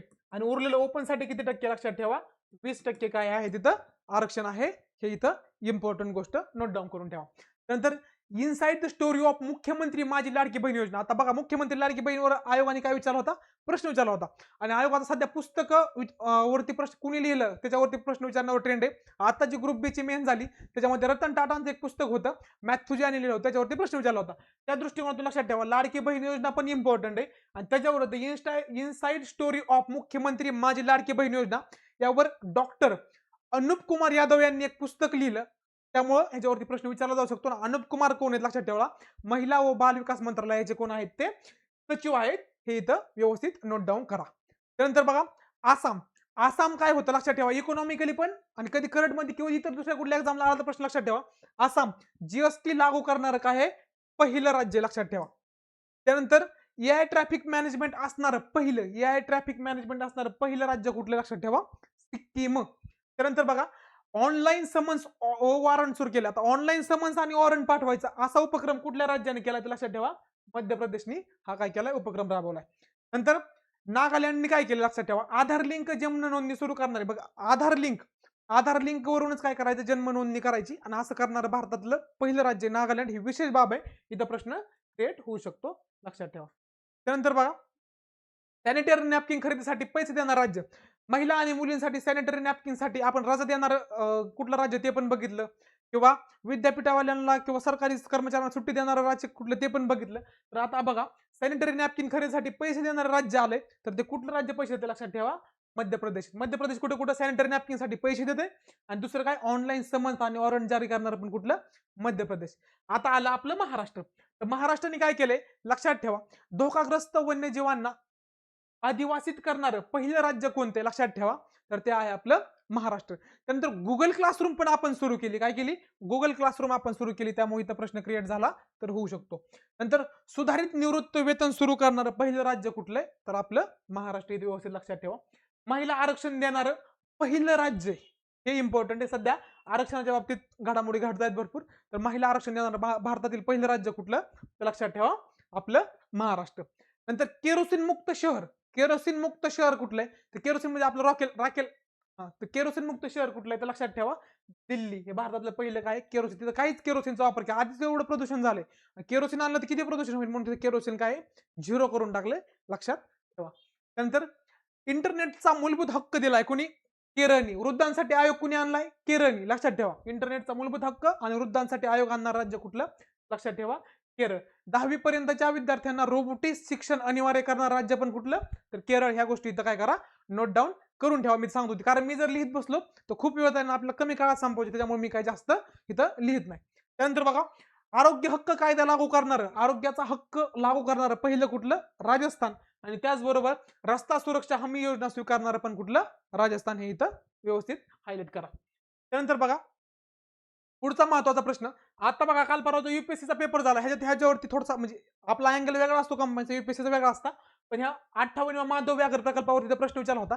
लक्षात ठेवा 58व्या प्रकल्पाचं नाव आहे माधव व्याघ्र प्रकल्प आणि तो कुठे आहे तर लक्षात ठेवा मध्य प्रदेशमध्ये आणि तो मध्य प्रदेश मधला किती आहे 9 आहे हे इम्पॉर्टंट. त्यानंतर 57 कुठं होता लक्षात ठेवा तो पण मध्य प्रदेशमध्ये होता रातापानी होता. हे इथं काय करा व्यवस्थित तुम्ही लक्षात ठेवा. त्यानंतर बघा जागतिक व्याघ्र दिन कधी असतो तर लक्षात ठेवा 29 जुलै. हिथं आयोगाचा प्रश्न आहे लक्षात ठेवा. जागतिक व्याघ्र दिन 29 जुलैमध्ये आणि सध्या वाघ जे आहेत ते IUCNच्या इंडेंजर स्पेसिस मध्ये काय केले त्यांना काउंट केले जातात लक्षात ठेवा. टायगर मॅन ऑफ इंडिया म्हणून कोणाला ओळखलं जातं त्यांचं नाव आहे कैलास सांकला. हे इथं इम्पॉर्टंट आहे. त्यानंतर बघा पुढे जाऊया आपण. आता बघा चक्रीवादळ. चक्रीवादळ बघा आयोग काय विचारतं चक्रीवादळावर लक्षात ठेवा. चक्रीवादळावर विचारतं आयोग की त्यांचा क्रम लावा ज्या कालावधीनुसार आलेत ते. दुसरं ते कुठल्या महासागरात आलेत ते आणि जर त्याच्या पुढे प्रश्न केला तर त्याला कुठल्या देशानं नाव दिलं ते विचारलं जातं. काय केलं जातं आता तुम्ही म्हणतात नाव चक्रीवादळ आलं की नाव कसं येतं. प्रत्येक जेवढे देश आहेत ते एरियातले त्या देशांकडून एक यादी मागून घेतली जाते नावांची आणि प्रत्येक देशाचं एक एक नाव प्रत्येक चक्रीवादळाला क्रमाक्रमाने काय केलं जातं दिलं जातं लक्षात ठेवा. तर बघा बंगालच्या उपसागरात आलेले हे वादळ आणि हे अरबी समुद्रात आलेले बघा. तर बघा पहिल्यांदा आपण बघू बंगालच्या उपसागरामध्ये रेमल आलं होतं रेमल. तर लक्षात ठेवा रेमलचं नामकरण कुणी केलं होतं तर ओमानने केलं होतं. कुणी ओमानने. आणि रेमलचा अर्थ काय होतो वाळू. काय होतो वाळू. ओके. त्यानंतर बघा अजून बंगालच्या उपसागरात दुसरं वादळ आलं होतं त्याचं नाव होतं दाना. काय नाव होतं दाना. दानाचं नामकरण कुणी केलं होतं लक्षात ठेवा कतारने केलं होतं. कुणी कतारने. कतारचा दानाचा अर्थ काय होतो लक्षात ठेवा उदारता. काय अर्थ होतो उदारता. त्यानंतर बघा फेंगल. फेंगल काय होतं फेंगल पण वादळ होतं ते बंगालच्या उपसागरात आलं होतं. त्याचं नामकरण केलं होतं फेंगलचं सौदी अरेबियाने. कुणी सौदी अरेबियाने केलं होतं लक्षात ठेवा. आणि त्याचा अर्थ होतो जोरदार वाऱ्याचे वादळ म्हणजे फेंगल. बरोबर. जोरदार वाऱ्याचे वादळ म्हणजे काय फेंगल. नंतर आसना. आसना म्हणजे काय लक्षात ठेवा आपण लक्षात ठेवा आसना म्हणजे एका मुलगीचं नाव आहे आणि तिची सगळी स्तुती करतात म्हणजे स्तुती करावी असं. आणि आपण पाकिस्तानची कधी स्तुती करीत नाही म्हणून त्याचं नामकरण पाकिस्तानने केलं होतं लक्षात ठेवा. ते कुठं आलं होतं अरबी समुद्रात. हे इथं काय आहे इम्पॉर्टंट आहे. ओके. त्यानंतर जाऊया आपण पुढे बघा चला. तर बघा हरितगृह वायू उत्सर्जनात शांघाय आघाडीवर आहे. सगळ्यात जास्त जर हरितगृह वायू उत्सर्जन कोण करीत असेल तर शांघाय. आणि शांघाय कुठे तर लक्षात ठेवा शांघाय आहे चीनमध्ये. लक्षात ठेवा कुठे चीनमध्ये. ओके. त्यानंतर आंध्र प्रदेश सरकारद्वारे कचरा कर रद्द केला आहे. काय केलं त्यांनी वेस्टवर जो कचऱ्यावर जो टॅक्स लावला होता तो आंध्र प्रदेशने काय करून टाकलाय रद्द करून टाकलाय. ओके. त्यानंतर बघा सिक्कीम. आपण हे पाहिलंय सेंद्रिय मत्स्यपालन क्लस्टर कुठे सिक्कीम मध्ये ते इम्पॉर्टंट असू द्या. त्यानंतर अमेरिकेचे पॅरिस करारातून माघार. लक्षात ठेवा अमेरिकेने काय केलंय अमेरिकेने जवळपास 66 प्लस करारामधून माघार घेतली. त्याच्यामध्ये WHO असेल ISA असेल इंटरनॅशनल सोलर अलायन्स असेल किंवा आता आपण जे पाहिलं ते पॅरिस करार असेल अशा भरपूर करारातून अमेरिकेने माघार घेतली. तर लक्षात ठेवा अरे कुठे पॅरिस करारामधून अमेरिकेने पण काय घेतली माघार घेतली. ते विशेष लक्षात ठेवा. त्यानंतर बघा वन डे वन जिनोम उपक्रम कशाचा आहे लक्षात ठेवा जैव तंत्रज्ञान विभागाचा. इथं काय जास्त प्रश्न विचारण्याची शक्यता नाही त्यामुळे आपण ह्या जास्त काय वेळ घालवणार नाही. त्यानंतर बघा इंडिया इंटरनॅशनल सायन्स फेस्टिवल कुठं भरला तर तो भरला लक्षात ठेवा गुवाहाटी आसामच्या गुवाहाटी. काय झाडी काय डोंगर तिथं भरला. बरोबर. इम्पॉर्टंट काय तर तो बघा लक्षात ठेवा 2015ला पहिल्यांदा भरला. तो कुठं भरला दिल्लीमध्ये भरला. पण जो आता मागच्या वर्षी भरला होता तो भरला होता गुवाहाटीमध्ये आणि ईशान्य भारतात भरलेला पहिल्यांदाच तो तिथं भरला होता ईशान्य भारतात. त्याच्यामुळे तो इम्पॉर्टंट आहे त्याला हायलाइट करून ठेवा. त्यानंतर बघा धारिणी. धारिणी काय आणलं माहिती का 3D गर्भीय मेंदू म्हणजे समजा मातेच्या पोटामध्येच बाळ असताना त्याच्या मेंदूचं सगळं 3D स्कॅन केलं जाईल त्यासाठी काय आणलं लक्षात ठेवा धारिणी आणलंय. आणि धारिणी कुणी विकसित केलं तर लक्षात ठेवा IIT मद्रासने काय केलं ह्याला विकसित केलं आहे. हे इथं इम्पॉर्टंट. ते काय करतं बाळाच्या मेंदूचा 3D नकाशा तयार करतं धारिणी. एवढी गोष्ट इथं लक्षात असू द्या. त्यानंतर बघा पुढचं जीसॅट N2 त्यालाच आपण GSAT-20 म्हणतो. उपग्रहाचे प्रक्षेपण केलं आपण स्पेसएक्सच्या फाल्कॉन 9 रॅकेटद्वारे. इथं इम्पॉर्टंट आहे. त्यानंतर ऑक्सिओम 4 मिशन नासा आणि आपल्या इस्रोने संयुक्तपणे ऑक्सिओम 4 मिशन लाभलं होतं. कोणी नासा आणि इस्रोने काय केलं होतं संयुक्तपणे. आणि त्यामध्ये आपल्या भारताचे दोन होते दोन ग्रुप कॅप्टन होते लक्षात ठेवा. त्यामध्ये 2 भारतीयांपैकी पहिले म्हणजे ग्रुप कॅप्टन शुभांशु शुक्ला यांना काय भेटलं लक्षात ठेवा यांना अशोक चक्र भेटला. काय भेटलाय अशोक चक्र. आणि दुसरे जे होते ते होते ग्रुप कॅप्टन प्रशांत नायर, त्यांना पण काय भेटला लक्षात ठेवा, कीर्ती चक्र भेटला. असे काय होते आपले 2 भारतीय हा ऑक्सिऑम फॉर्मेशन मध्ये काय होते सहभागी होते. त्याच्यानंतर बघा प्रोबा 3 मिशन. प्रोबा 3 मिशन कोणाचं आहे तर लक्षात ठेवा, प्रोबा 3 मिशन युरोपियन स्पेस एजन्सीचं आहे. कोणाचं आहे? युरोपियन स्पेस एजन्सीचं आहे. आलं कधी तर लक्षात असू द्या. त्यानंतर बघा देशाची पहिली स्वदेशी आण्विक पाणबुडी, तिचं नाव आहे INS अरिघात. INS अरिघात. आता तुम्ही बघितलं असाल सध्या एक गोष्ट काल परवापासून 2-3 दिवसात चर्चेत आहे. ती गोष्ट कुठली? आपल्या सिंधुदुर्गमध्ये INS जी गुलजार आहे तिच्यावरती काय करणार आहे, संग्रहालय बनवणार किंवा प्रवाहांचं काय करणार, एकत्रीकरण करणार, त्याचं काम चालू आहे. त्यानंतर बघा भारत मलेशिया संयुक्त युद्ध सराव लक्षात ठेवा. तर कोणते कोणते? तर सगळ्यात पहिलं म्हणजे हरिमाऊ शक्ती.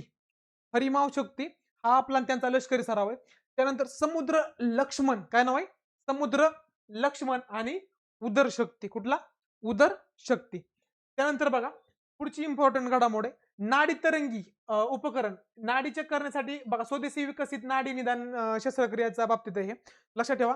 IIT मुंबईचे डॉक्टर अनिरुद्ध जोशी यांनी काय केलंय हे तयार केले लक्षात ठेवा. त्यानंतर MOITD अंतर्गत भारताची पहिली AI लॅब, त्याचं एवढं थोडंसं फक्त लक्षात ठेवा. ते कुणी केलंय? हैदराबाद स्थित टेक टू मी स्पेस या कंपनीने काय केले ते तयार केले. त्या दृष्टिकोनातून ते लक्षात ठेवा. त्यानंतर बघा इंदिरा गांधी शांतता पुरस्कार 2023 तर कोणाला भेटलाय 2023 चा पुरस्कार? नाव लक्षात ठेवा. प्रसिद्ध पियानो वादक लक्षात ठेवा डॅनियल बेरेनबोईम आणि अबू अली अवाद या दोघांना काय भेटला होता? हा पुरस्कार भेटला होता, इंदिरा गांधी शांतता पुरस्कार. यंदाचा जर विचारला कोणाला भेटला तर लक्षात ठेवा ग्रेसा माशेल यांना भेटलाय. ग्रेसा माशेल. आणि ग्रेसा माशेल 2 देशांच्या प्रथम लेडी होत्या लक्षात ठेवा. त्यानंतर बघा इंदिरा गांधी शांतता पुरस्कार 1986 पासून दिला जातो लक्षात ठेवा. त्याच्यानंतर किती प्राइस बीज त्याच्याशी आपल्याला काही घेणं नायक असलं कधी विचारित पण नाही, नसलं फालतू गोष्टी आपल्याला करायच्या पण नाही. त्यानंतर बघा राष्ट्रीय पंचायत राज पुरस्कार यामध्ये महाराष्ट्रात 6 पुरस्कार मिळून कितव्या क्रमांकाला आहे? 2ऱ्या क्रमांकाला आहे. आणि पहिल्या क्रमांकाला कोण येतं लक्षात ठेवा? ओडिसा आणि त्रिपुरा. त्यांना किती पुरस्कार आहेत? 7-7 पुरस्कार आहेत. ही इथं गोष्ट इम्पॉर्टंट आहे. ओके. त्याच्यानंतर बघा आपण पुढची घडामोड बघू. कार्बन न्यूट्रल विशेष पंचायत. काल परवा मी आपल्या टेलिग्रामच्या नोट्सच्या चॅनलला टाकलं होतं बेलाचा आणि सौंदर्याचं. तर तीच आहे कार्बन न्यूट्रल विशेष पंचायत पुरस्कार कुणाला प्राप्त झालाय तर लक्षात ठेवा बेला आहे. बेला ते बेळा दिसते त्याला. बेला ग्रामपंचायत कुठे? भंडारा जिल्ह्यात आहे लक्षात ठेवा. ओके. त्याच्यानंतर बघा 2024 चा time person of the year कोणाला भेटला होता तर लक्षात ठेवा डोनाल्ड ट्रम्प यांना भेटला होता 2024 चा. पण 2025 चा जर विचारला time person of the year कोणाला भेटला तर लक्षात ठेवा AI चे शिल्पकार आर्किटेक्चर ऑफ AI यांना काय भेटला 2025 चा time person of the year भेटला. ही तर व्यवस्थित काय करा लक्षात ठेवा. त्यांचा पक्ष वगैरे किंवा त्यांना 2दा भेटलाय, 16 ला पण भेटला आणि 24 ला पण भेटला. हे इथे important. Champion of the earth पुरस्कार माधव गाडगे इम्पॉर्टंट होतं. माधव गाडगे यांचं काय झालंय? निधन झाले, त्याच्यामुळे ते इम्पॉर्टंट होते. ह्या वर्षीचा जर चॅम्पियन ऑफ द अर्थ कोणाला विचारला तर 2025 चा कोणाला लक्षात? हा 24 चा 2025 चा लक्षात ठेवा सुप्रिया साहू. कोणाला भेटलाय? सुप्रिया साहू. ओके लक्षात ठेवा. तर माधव गाडगे निसर्ग तज्ञ होते. त्यांना कुठले कुठले पुरस्कार भेटले लक्षात ठेवा? पद्मश्री, पद्मभूषण आणि टायलर पुरस्कार ते काय आहेत? विजेते आहेत. हे इथं इम्पॉर्टंट. ठीक आहे. त्यानंतर बघा आपण पुढचा मुद्दा बघू. आता बघा काय महत्वाचे दिनविशेष. आता दिनविशेष मी तुम्हाला सांगणार आहे पण जास्त तुम्ही लक्षात ठेवायचं काम आहे. मी समजून तर काय जास्त सांगू शकत नाही. ठीक आहे. बघा सगळ्यात महत्वाचं म्हणजे 4 जानेवारीला जागतिक ब्रेल दिन आहे. 4 जानेवारीला जागतिक ब्रेल दिन आहे. इथे इम्पॉर्टंट लक्षात ठेवा.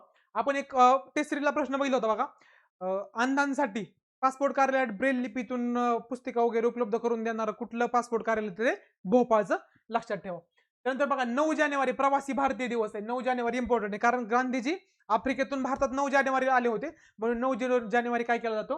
प्रवासी भारतीय दिन साजरा केला जातो. भारताचे जे लोक दुसऱ्या देशात राहतात ते 9 जानेवारीला भारतात येतात त्यांच्यासाठी एक संमेलन भरवलं जातं आणि ते यंदाचं कुठे भरलं होतं लक्षात ठेवा? भुवनेश्वर ओडिसा इथं भरलं होतं हे लक्षात ठेवा. त्यानंतर 10 जानेवारीला जागतिक हिंदी दिवस एवढं काही इम्पॉर्टंट नाही. त्यानंतर 12 जानेवारीला राष्ट्रीय युवा दिन इम्पॉर्टंट आहे. राष्ट्रीय युवा दिनाची थीम लक्षात ठेवा काय होती? राष्ट्रीय युवा दिनाची थीम होती लक्षात ठेवा युथ इम्पॉवर फॉर नेशन बिल्डिंग. लक्षात ठेवा युथ इम्पॉवर फॉर नेशन बिल्डिंग हे इथं आपल्याला इम्पॉर्टंट आहे. त्याच्यानंतर बघा 16 जानेवारी लोकपाल दिन. लोकपाल दिन 2025 पासून प्रथमच सुरू केला. किती? 16 जानेवारी लोकपाल दिन.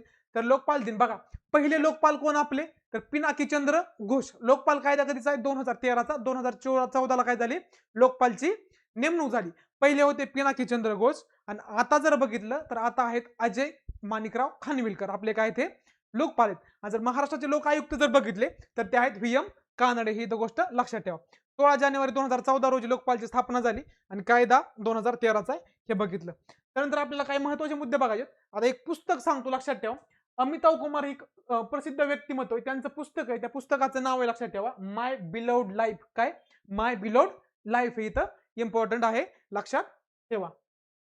त्यानंतर बघा, आंतरराष्ट्रीय हिमनदी संवर्धन वर्ष हे 2025 कुठलं वर्ष? हे तर सगळं एका बॉक्समध्ये एका ठिकाणी आपण त्याला काय केले? कंबाईन केले. लक्षात ठेवा, आंतरराष्ट्रीय हिमनदी संवर्धन वर्ष लक्षात ठेवा 2025 आहे. काय? आंतरराष्ट्रीय हिमनदी संवर्धन वर्ष. कारण 21 मार्च हा जागतिक, आता बघा 20, 21, 22, 23 आणि 24 हे 4 मार्च मधले 4 दिवस आहेत ना, दिनविषय 100% पाठ करून ठेवायचे. कारण सांगतो, 20 मार्च आनंद दिवस परीक्षेला आला, 21 मार्च कविता दिवस आला, त्याच्यानंतर जलदिन आला, चिमणी दिवस आला, सगळे आले. ते 4 दिवस मार्च मधले खूप खूप इम्पॉर्टंट, ते करायचे म्हणजेच करायचे. त्यानंतर बघा, आंतरराष्ट्रीय क्वांटम विज्ञान व तंत्रज्ञान वर्ष 2025 हे इथं इम्पॉर्टंट. त्यानंतर सहकार वर्ष होतं. सहकार मंत्रालयाची स्थापना झाल्यानंतर 2025 काय केलं होतं? आंतरराष्ट्रीय सहकार वर्ष म्हणून काय केलं होतं? साजरं करण्याचं ठरवलं होतं. तर आंतरराष्ट्रीय शांतता आणि विश्वास वर्ष म्हणून पण ते काय केलं? साजरं केलं. आता 24 जानेवारीला आयोगाने प्रश्न विचारला होता. 24 जानेवारी काय? राष्ट्रीय बालिका दिवस. लक्षात ठेवा, तो 2008 पासून काय केला जातो? साजरा केला जातो. आणि त्याची थीम होती उज्ज्वल भविष्यासाठी मुलींचे सक्षमीकरण. हे इम्पॉर्टंट आहे. 24 जानेवारी लक्षात ठेवा. त्यानंतर पुढचा बघा, 25 जानेवारी लक्षात ठेवा. 25 जानेवारी काय? 25 जानेवारी राष्ट्रीय मतदाता दिवस आहे आणि तो 2011 पासून काय केला जातो? सेलिब्रेट केला जातो. हे इथं इम्पॉर्टंट आहे. त्यानंतर बघा, डिकुके सर्वात युवा बुद्धिबोधक जे आहेत, लक्षात ठेवा, वर्ल्ड चेस चॅम्पियन होण्यास त्यांनी मान पटकवला. विश्वनाथ आनंद होते अगोदर पहिले भारतीय आणि दुसरं कोण झालेत? डिकुके झाले. हे इम्पॉर्टंट. त्यानंतर बघा, जय शाह. जय शाह जे आहेत ते आयसीसीचे सर्वात काय लक्षात ठेवा तरुण अध्यक्ष झालेत आणि ते आधी बीसीसीआयचे पण होते. भारतीय व्यक्तिमत्व आहेत आणि आयसीआयसीचे अध्यक्ष होणार भारतातील 5वे व्यक्ती. लक्षात ठेवा, कितवे? भारतातील 5वे व्यक्ती आहेत. हे इथं इम्पॉर्टंट आहे. त्यानंतर बघा, आता आपल्याकडे जो खो खो वर्ल्ड कप झाला, त्या खो खो वर्ल्ड कप मध्ये मुलांच्या पण आणि मुलींच्याच पण दोन्ही स्पर्धेत भारताने विजेतेपद पटकावले. आणि त्या खो खो स्पर्धेचे लक्षात ठेवा, ब्रँड अँबॅसिडर कोण होतं?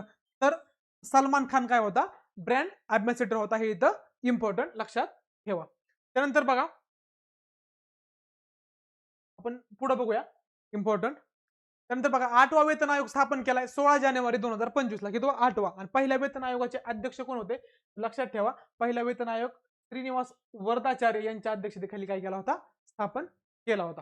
त्यानंतर आता बघा, 25 नोव्हेंबर महिलांवरील हिंसाचार निर्मूलनासाठी हिंसाचार आंतरराष्ट्रीय दिन.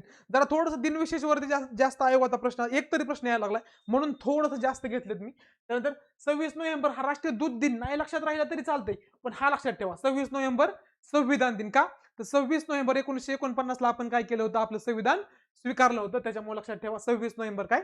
संविधान दिन. त्यानंतर 1 डिसेंबर जागतिक एड्स दिन. लक्षात ठेवा. आणि 2024 ची संकल्पना आपल्याला पाठ करायची नाही, फक्त आताची रिसेंटची आपण पुढे पाहू. ओके, ठीक आहे. त्यानंतर बघा, 21 डिसेंबर जागतिक ध्यान दिवस आहे. लक्षात ठेवा. आणि प्रथमच साजरा केला जागतिक ध्यान दिवस. कधी? 21 डिसेंबर.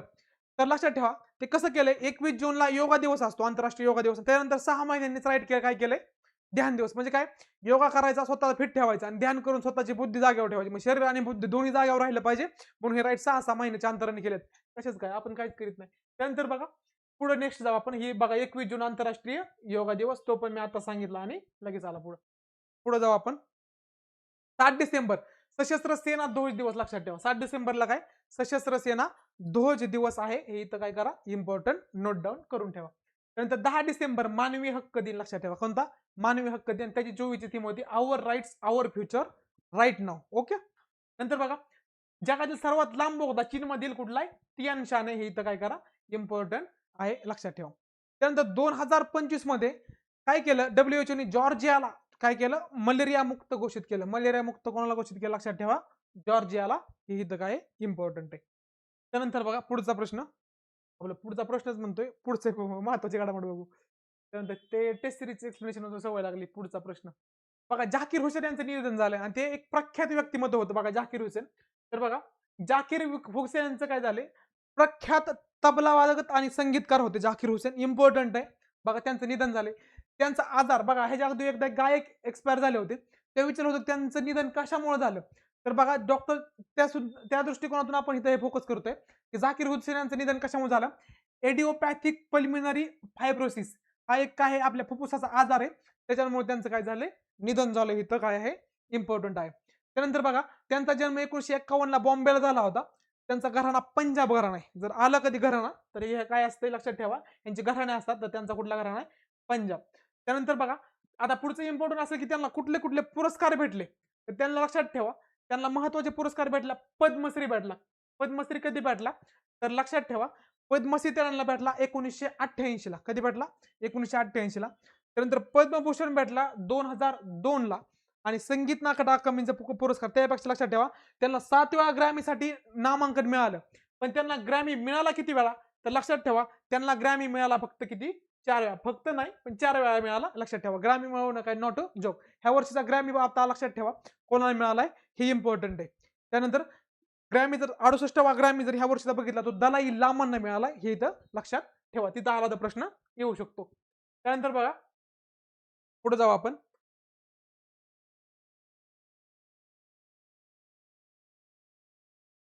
तर बघा, शिक्षण मंत्रालयाचा उपक्रम आहे आपला एक सशक्त बेटी ई दृष्टी, म्हणजे मुलीला सशक्त करण्यासाठी आपली इलेक्ट्रॉनिक गोष्टींसाठी काय दृष्टी देतात लक्षात ठेवा. त्यासाठी अनाथ आणि एक पालक असलेल्या मुलींना काय करणार आहेत, लॅपटॉप देणार आहेत. लक्षात ठेवा, त्यासाठी उत्पन्न मर्यादा किती लाखाची, 4 लाखाची आहे. किती इम्पॉर्टंट आहे. तर ई दृष्टी उपक्रम काय लक्षात ठेवा, दृष्टीहीन विद्यार्थ्यांना टॅबलेट देऊन त्यांची शिक्षण व संशोधन क्षमता काय करायची, वाढवायची. शिक्षण आणि संशोधन क्षमता काय करायची, वाढवायची. हे इथं इम्पॉर्टंट. ते गरुडाक्ष बघितलं आपण, कर्नाटकचं काय ऑनलाईन FIRचं पोर्टल आहे, त्याबद्दल आपण मागच पाहिले. त्यानंतर बघा, पुढे जाऊ आपण. No helmet no fuel. जर तुम्ही हेल्मेट घालून पंपावर गेले तरच तुम्हाला पेट्रोल, तरच तुम्हाला काय दुसरं पाहिजे, इंधन पाहिजे असेल तरच. पण तुम्ही जर हेल्मेट न घालता नाही गेले, तर हेल्मेट जर नसेल तुमच्याकडे, तुम्हाला तिथे इंधन मिळणार नाही. कारण त्याचा उद्देश होता रस्ते अपघात कमी करणे, आणि हे राबवले कोणी, तर उत्तर प्रदेश सरकारने. ही इम्पॉर्टंट गोष्ट आहे, लक्षात ठेवा. त्यानंतर बघा, पुढे जाऊ आपण. एरोस्पेस आणि संरक्षण धोरण मंजूर करणारं पहिलं राज्य कुठलं आहे, तर लक्षात ठेवा. तर वाटतच नाही, आपल्याला वाटतं आंध्र प्रदेश असेल एरोस्पेस. आणि कधीच आपण विचार पण करू शकत नाही ह्या गोष्टीत युपी असेल म्हणून. मी सुद्धा चॉक झालो की युपीने असं गोष्ट केली. तर लक्षात ठेवा, एरोस्पेस आणि संरक्षण धोरण मंजूर करणारं राज्य कुठलं आहे, उत्तर प्रदेश. हे तर इम्पॉर्टंट आहे. त्यानंतर बघा, पुढे जाऊया आपण. बघा, महाराष्ट्राच्या कशी राजधानी आणि उपराजधानी, आपले जर बघितलं महाराष्ट्रातील मुंबई राजधानी आणि उपराजधानी कुठली, नागपूर. आपले एक अधिवेशन कुठं भरतं, नागपूरला. तसंच आसामने काय केलंय, त्यांची एक पहिली राजधानी होती आसामची दिसपूर, पण त्यांनी आता आसाम मधील दिब्रुगडला काय केलं, लक्षात ठेवा, दुसरी राजधानी काय केली त्यांनी, बनवायचा आता कार्यक्रम चालू केलाय. ओके. त्यानंतर काही महत्वाचे पुरस्कार सांगतो. आयोग आता ह्याच्यावरती प्रश्न येऊन गेलाय म्हणून मी ह्या लाईट केलं, खरं तर घेणार नव्हतो मी हा मुद्दा. तर लक्षात ठेवा, फक्त त्यांचे खेळ शॉर्ट मध्ये सांगतो मी तुम्हाला. तर बघा, द्रोणाचार्य पुरस्कार 2024. तर नियमित श्रेणीमध्ये सुभाष राणांना भेटला, त्यांचा खेळ होता पॅराशूटिंग, लक्षात ठेवा. त्यानंतर दीपाली देशपांडे हे आलं होतं बघा PYQ, ह्याच्यावरून बऱ्याच जणांचं उत्तर सुटत होतं. दीपाली देशपांडे शूटिंग, आताच्या प्रिलिमला आला होता प्रश्न. संदीप सांगवान हॉकी. त्यानंतर आजीवन श्रेणीमध्ये बघा, एस मुरलीधरन यांना बॅडमिंटन, ह्यांचा पण पर्याय होता एस मुरलीधरनचा, तिथं लक्षात ठेवा. त्यानंतर आर्मांडो कोलागो यांचा काय, फुटबॉल, लक्षात ठेवा. आणि अर्जुन पुरस्कार जीवन गौरव कोणाला भेटला होता, तर 2 लोकांना, लक्षात ठेवा. एक म्हणजे सुचा सिंग ऍथलेटिक्स आणि दुसरे म्हणजे मुरलीकांत पेटकर पॅरास्विमिंग. बघा, ते पॅरास्विमिंग आता त्यांच्यावरती मध्ये मूवी पण आलाय, ते कोण, मुरलीकांत पेटकर. इथं लक्षात असू द्या. त्यानंतर वन नेशन वन सबस्क्रिप्शन हे एक स्कीम आहे. तर काय लक्षात ठेवा, आपल्या जे भारतातील विद्यापीठांमधले जे पात्र विद्यार्थी प्राध्यापक आहेत, त्यांना आंतरराष्ट्रीय संशोधनासाठी ना मोफत मध्ये त्यांना जर्नल्स किंवा डाटा किंवा बुक्स काय होणार, उपलब्ध होणार. त्यासाठी कुठली पोर्टल आहे, लक्षात ठेवा, one nation one subscription important आहे. काय भेटणार त्यांना, फुकटमध्ये आयतं मटेरियल भेटणार आहे. त्यानंतर बघा, ज्या ज्या इम्पॉर्टंट आहेत आपल्या नोट्समध्ये, त्या सगळ्या मी कव्हर करायचा प्रयत्न करतोय. नंतर SBI वर आयोगाचा बऱ्याच वेळा प्रश्न राहिला, जर आपण ट्रेंड पाहिला तर लक्षात ठेवा, SBIने 80 वर्ष व त्यापेक्षा अधिक वयाच्या ज्येष्ठ नागरिकांसाठी हर घर लखपती काय हर घर लखपती आणि SBI पॅट्रॉन या दोन्ही हेवी ठेवण्यासाठीच्या योजना आणल्यात. कुठल्या कुठल्या? हर घर लखपती आणि SBI पॅट्रॉन. कुणी आणलं? SBI ने. कारण SBI वर प्रश्न विचारायचा जरा कंबाईनला कल आहे, त्यामुळे हे घडामोडीला मी थोडंसं मुद्दाम काय केलं होतं, हायलाइट केलं होतं. लक्षात असू द्या.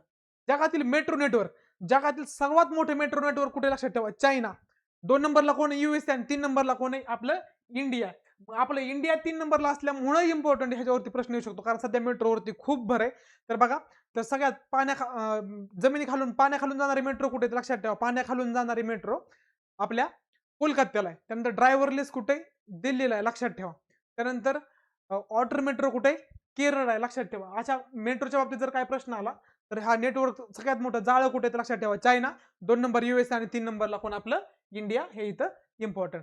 त्यानंतर 2024-25 साठी भारताचा अंदाजे GDP 6.4 होता. 2000 किती? 24-25 साठी. लक्षात ठेवा, 2026-27 साठी किती? तर 2026-27 साठी वर्ल्ड बँकेने काय सांगितलंय? 6.3 वरून किती सांगितलंय?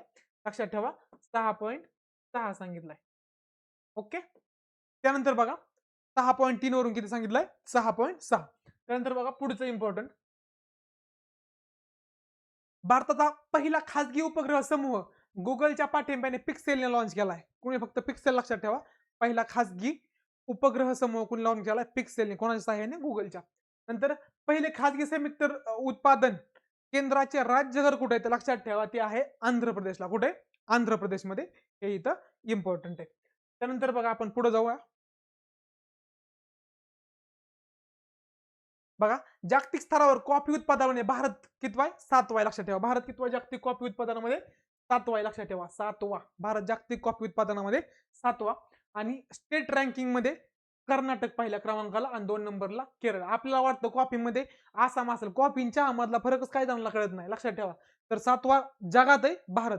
भारतातला पहिलं राज्य कुठलंय? कर्नाटक. आणि दुसरं कोणते? केरळ. त्यानंतर भार्गवास्त्र ही काय माहिती का? स्वार्म ड्रोनचा मुकाबला, म्हणजे अँटी ड्रोन प्रणाली थोडक्यात. लक्षात ठेवा, ही काय आहे? भार्गवास्त्र. स्वार्म ड्रोनचा मुकाबला करण्यासाठी आपली पहिली मायक्रो मिसाईल प्रणाली. हे इथं लक्षात ठेवा. त्याच्यानंतर बघा, पुढे जाऊया आपण.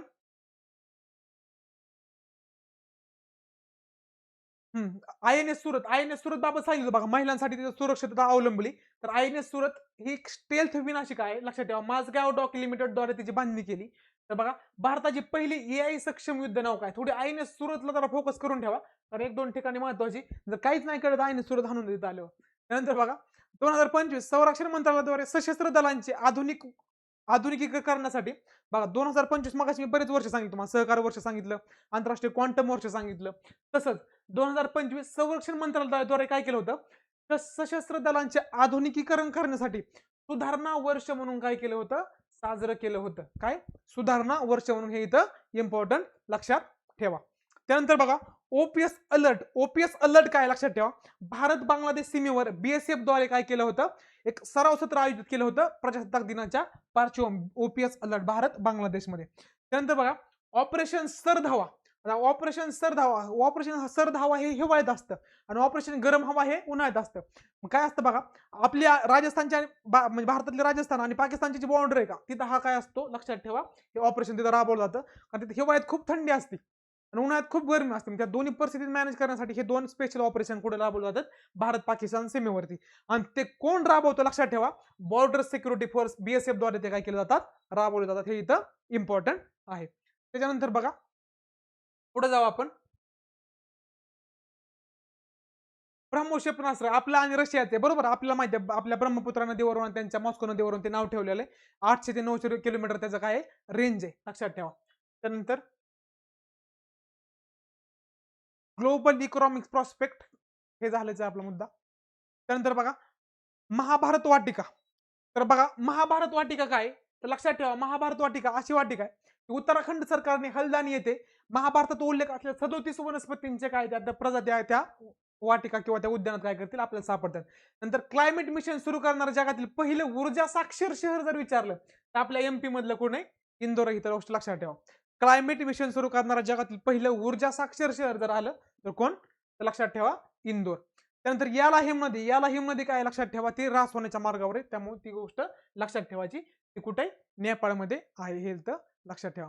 नंतर विशाखापट्टणम राष्ट्रीय हरित हायड्रोजन मिशन अंतर्गत राष्ट्रीय हरित हायड्रोजन मिशन अंतर्गत भारताच्या पहिल्या हरित हायड्रोजन हब शहरचा उद्घाटन कुठे केलं, कोणतं किंवा हरित हायड्रोजन हब शहर कोणतं आहे तर लक्षात ठेवा विशाखापट्टणम, आंध्र प्रदेश.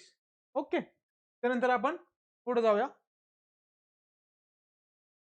लिओनेल मेस्सी थोडस इम्पॉर्टंट का तर लिओनेल मेस्सी आपल्या महाराष्ट्रामध्ये आले होते, भारतात आले होते ते पहिल्यांदा कोलकाता नंतर मुंबईत आले होते. तर मुंबईत आले तेव्हा त्यांनी त्यांनी आणि आपल्या सीएमनी काय केलं होतं, प्रोजेक्ट महादेवा लॉन्च केला होता फुटबॉल खेळणाऱ्या खेळाडूंना प्रोत्साहन म्हणून. तर त्यामुळे थोडंसं लिओनेल मेस्सी चर्चा होते. लक्षात ठेवा त्यांना अमेरिकेचा सर्वोच्च नागरी सन्मान प्रेसिडेन्शियल मेडल ऑफ फ्रीडम, काय प्रेसिडेन्शियल मेडल ऑफ फ्रीडम कोणाला भेटलाय, लिओनेल मेस्सी यांना मिळालाय, हे लक्षात ठेवा. नंतर राजेंद्र प्रताप सिंग हे काय CRPF चे काय आहेत महासंचालक, ही गोष्ट इथं लक्षात असू द्या. त्यानंतर लक्षात ठेवा प्रवासी भारतीय सन्मान, आपण प्रवासी दिन बघितला 9 जानेवारी गांधी भारतात आले होते, मी सांगितलं भुवनेश्वरला ओडिसामध्ये संमेलन भरलं होतं. तसंच एक प्रवासी भारतीय सन्मान पुरस्कार कोणाला मिळालाय लक्षात ठेवा, क्रिस्टिन कार्ला कांगालो, काय नाव त्यांचं, क्रिस्टिन कार्ला कंगालो. आणि हे कोण आहेत तर लक्षात ठेवा हे त्रिनिदाद आणि टोबॅगो च्या काय आहेत राष्ट्रपती, लक्षात ठेवा. सार्वजनिक व्यवहारातील योगदान आणि भारताच्या जागतिक प्रतिष्ठेला प्रोत्साहन दिल्याबद्दल त्यांना काय केला होता, हा पुरस्कार प्रदान करण्यात आला होता. त्यानंतर बघा त्रिनिदाद आणि टोबॅगो आले का, तर बघा वाढते हिंसाचारामुळे आपत्कालीन स्थिती जाहीर करणारा कॅरिबियन देश, तिथे हिंसाचार खूप वाढला होता म्हणून त्यांनी आपत्कालीन परिस्थिती जाहीर केली होती. आणि असा करणारा कॅरिबियन म्हणजे आपल्या वेस्ट इंडिज काढला, कुठला देश लक्षात ठेवा, त्याचं नाव आहे त्रिनिदाद आणि टोबॅगो. ओके. त्यानंतर बघा पुढचा 1 जानेवारी जागतिक कुटुंब दिवस किंवा जागतिक शांतता दिवस, लक्षात ठेवा 1 जानेवारी पहिला दिवस वर्षाचा काय जागतिक कुटुंब किंवा जागतिक शांतता, लक्षात ठेवा. त्यानंतर भुवनेश्वरला आपण बघितलं होतं 25व्या प्रवासी भारतीय दिवसाचं अधिवेशन, थीम काय होती लक्षात ठेवा, हे थोडंसं अधिवेशन महत्वाचं आहे, थीम लक्षात ठेवा विकसित भारतासाठी प्रवासींचे योगदान, लक्षात ठेवा. आणि 9 जानेवारी आपला तो दिवस आपण पाहिलाय. 16 जानेवारी आपण स्टार्टअप इंडिया सुरू केलं होतं, लक्षात ठेवा. त्यामुळे 16 जानेवारीला नॅशनल स्टार्टअप डे आपण काय करतो, साजरा करतो, हे इथं काय आहे इम्पॉर्टंट आहे. त्यानंतर आपण पुढे जाऊ. पुणे 2025च्या आर्मी डे परेडचं यजमान शहर कुठलं होतं, पुणे, लक्षात ठेवा. साऊथ कमांड मध्ये आपण पुणे येतं आणि त्याचं काय होतं तिथं आयोजन केलं होतं. नंतर 5व्या आसियान डिजिटल मंत्र्यांच्या बैठकीचं आयोजन थायलंड, एक सिंपल मुद्दा राहिला, लक्षात ठेवा, नाही तर नाही ठेवलं तरी काही अडचण नाही. त्यानंतर लाईव्ह स्टॉक कॉन्क्लेव्ह याचं एवढं काय नाही, हा महत्वाचा मुद्दा आहे. राज्यसेवेला याच्यावरती प्रश्न आला होता, लक्षात ठेवा. 24 जानेवारी राष्ट्रीय बालिका दिवस असतो, लक्षात ठेवा. 24 जानेवारी कुठला राष्ट्रीय बालिका दिवस, राज्यसेवेला यावरती काय होता प्रश्न होता, हे इथं लक्षात ठेवा. त्यानंतर बघा 25 जानेवारीला काय असतो लक्षात ठेवा, 25 जानेवारीला पर्यटन दिन असतो, आंतरराष्ट्रीय राष्ट्रीय पर्यटन दिन असतो. आणि त्याची 2025 ची थीम काय होती, सर्वसमावेशक विकासासाठी काय पर्यटन, हे इथं इम्पॉर्टंट आहे, लक्षात ठेवा. त्यानंतर बघा पुढे जाऊ आपण शेवटच्या टप्प्यात आलोय. पश्चिम बंगालमध्ये संतोष ट्रॉफी आयोगाचा प्रश्न होता, संतोष ट्रॉफी, आता बघा संतोष ट्रॉफी आणि ड्युरंट कप बाबतीत आयोगाचे काय वाढलाय प्रश्न विचारण्याचा कल वाढलाय. तर लक्षात ठेवा पश्चिम बंगाल संतोष ट्रॉफी विजेता आहे, लक्षात ठेवा. संतोष ट्रॉफी चॅम्पियनशिप कुणी मिळवली होती, पश्चिम बंगाल. उपविजेता कोण होता तर लक्षात ठेवा उपविजेता केरळ. उपविजेता पण विचारायला सांगितलं, आता ड्युरंट कपचा रनर अप उपविजेता विचारला होता, लक्षात ठेवा. त्यानंतर बघा IIT मद्रास शून्य उत्सर्जन बायोप्लास्टिक उपक्रम राबवलाय कोणी, IIT मद्रास, जे जॉर्जियाचं मी तुम्हाला आता सांगितलं 2025 मध्ये काय झाले, WHO त्यांना काय केलंय मलेरिया मुक्त काय केलंय घोषित केले. नंतर श्रीहरिकोटा होतून GSLV F-15 चा वापर करून आपण टेस्ट सिरीजवरती प्रश्न क्रिएट केला होता बघा, NVS-02 उपग्रहाचं प्रक्षेपण केले आणि हा आपल्या इस्रोचा कितवा 100वा उपग्रह प्रक्षेपण होतं, लक्षात ठेवा. कुठला उपग्रह होता NVS-02 आणि कुठलं वाहन वापरलं होतं GSLV F-15, हे इथं इम्पॉर्टंट आहे. त्यानंतर बहादूर सिंग संगू हे ऍथलेटिक्स फेडरेशन ऑफ इंडियाचे काय अध्यक्ष, Bahadur Singh Sangu Athletic Federation of इंडियाचे अध्यक्ष, हे इथं व्यवस्थित लक्षात असू द्या नेमणुका या अँगलने. ओके. त्यानंतर बघा नाडी तरंगणीबद्दल आपण बघितलं होतं वरतीच, काय येते Central Drug Standard Control Organisation ते मान्यता मिळालं, भारताचं पहिलं आयुर्वेदिक उपकरण आहे आणि ते काय पुण्यात त्याचं इनोव्हेशन केलं होतं, लक्षात ठेवा. त्याच्यानंतर पूर्व भारतातील पहिले खगोलशास्त्रीय वेधशाळा कुठे, लक्षात ठेवा पुरुलियाला आहे, कुठं पुरुलियाला. नंतर आंतरराष्ट्रीय मिलेट फेस्टिवल कुठे साजरा केला होता, लक्षात ठेवा कर्नाटक मध्ये, कुठं कर्नाटक. आंतरराष्ट्रीय मिलेट फेस्टिवल कुठे साजरा केला होता आपण कर्नाटक मध्ये. त्यानंतर नवीन पर्यटन कर लागू केला होता रशियामध्ये. कुठं? रशियामध्ये. त्यानंतर जिम्बाब्वेने काय केलंय? मृत्यूदंडाची शिक्षा रद्द केली. हे ऑनलाईन मध्ये थोडेसे वाचून दाखवते. त्यानंतर जंगलातील आणीबाणीमुळे आणीबाणी जाहीर केली होती. जंगलाला जी आग लागली होती त्यामुळे आणीबाणी कुणी जाहीर केली होती? लॉस एंजेलिसने. हे तिथं इम्पॉर्टंट आहे. ओके, आता आपण ह्या पीडीएफच्या शेवटी आलोय. बघा आता काही इम्पॉर्टंट वाटलं तर सांगतो. ओके, ठीक आहे. एवढ्या गोष्टी इम्पॉर्टंट होत्या. तर आपलं आजचं हे जानेवारी 2025चं लेक्चर व्यवस्थित झालंय. थोडंसं मोठं झालं, परंतु एकदम पूर्णपणे जेवढा क्रक्स होता तेवढं मी व्यवस्थित घेतले. प्रत्येक तुम्हाला 16 लेक्चर येते, 16 लेक्चर तुम्ही प्रत्येक दिवशी एक बघा. काहीच प्रॉब्लेम नाही. आजपासून आपली सिरीज चालू झाली. तुम्हाला रोज लेक्चर भेटून जाईल. रोज एक लेक्चर तुम्हाला 100% अवेलेबल असेल बघण्यासाठी. काहीच टेन्शन घेऊ नका. परीक्षेला तेवढा वेळ रोज एक बघितलं कारण तुमचं आरामात कव्हर होऊन जाईल. ठीक आहे. भेटूया लवकरच आपण फेब्रुवारीच्या चालू घडामोडींसह लवकरच. तोपर्यंत धन्यवाद.